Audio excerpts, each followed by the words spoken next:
తెనుగోళ్ళు ఇచ్చిన శిల్పక పండ్లు తేనె మామిడి పండ్లు తీయంగా తిందామె తీరొక్క పండ్లు చిలక నేరేడు పండ్లు కాపోళ్ళు ఇచ్చిన మక్క కంకులు అవి పాల కంకులు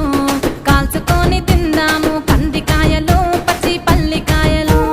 గుజారి గుజారి మామిళ్ళ కిందో నల్ల మామిళ్ళ కింద కుసుమరోళ్ళేసిన కుందన బొమ్మ అది కుందన బొమ్మ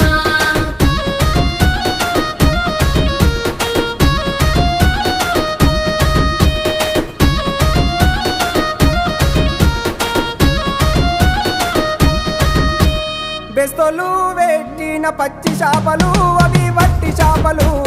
కమ్మంగా తిందాము